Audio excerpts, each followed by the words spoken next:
வணக்கம். ஒவ்வொரு நாளையும் உற்சாகத்தோடு நான் எதிர்கொள்வேன் என்று உறுதிமொழி எடுத்துக் கொள்ளுங்கள். ஒரு செல்வந்தர் தான் கட்டிக்கொண்டிருக்கும் உயரமான கட்டிடத்தை மேற்பார்வையிட்டுக் கொண்டிருந்தார்.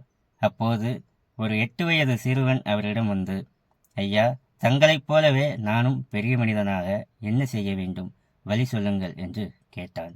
அவரும் சிரித்துக்கொண்டே, அது ரொம்ப சுலபம் தம்பி என்று சொல்லி ஒரு சிவப்பு சட்டையை வாங்கி போட்டுக்கொண்டு வெறிப்பிடித்த மாதிரி வேலை செய் என்று சொன்னார். விண்ணை தொடும் அளவிற்கு கட்டிடங்களாய் கட்டும் அந்த செல்வந்தர் சிறுவனிடம் மேல் நோக்கி எழும்பிக் கொண்டிருக்கும் கட்டிடத்தின் உயரத்தில் ஒரு இடத்தை சுட்டி காட்டினார்.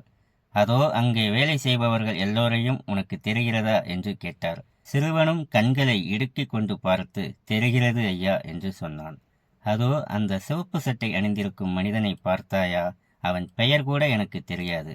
ஆனால் அவன் எவ்வளவு கடுமையாக வேலை செய்கிறான் என்பதை நான் பார்த்து கொண்டுதான் இருக்கிறேன். வருங்காலத்தில் எனக்கு ஒரு கண்காணிப்பாளர் தேவைப்படும் போது நேராக அவனிடம் போய், ஏய் சிவப்பு சட்டை, இங்கே வா என்று கூப்பிடுவேன். அவனுக்குத்தான் அந்த வாய்ப்பு கிடைக்கும் என்று சொன்னார்.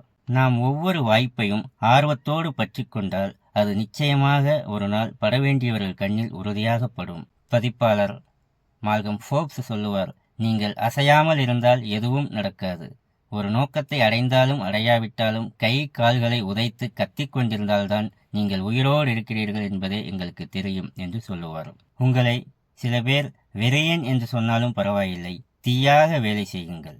ஒரு சின்ன வித்தியாசம், ஆர்வத்தினால் வேலையில் இன்னும் கொஞ்சம் அதிகமாக சேர்த்து செய்கிறோமே, அதுதான் சராசரிக்கும் சிறப்புக்கும் உள்ள வேறுபாட்டை உண்டாக்குகிறது.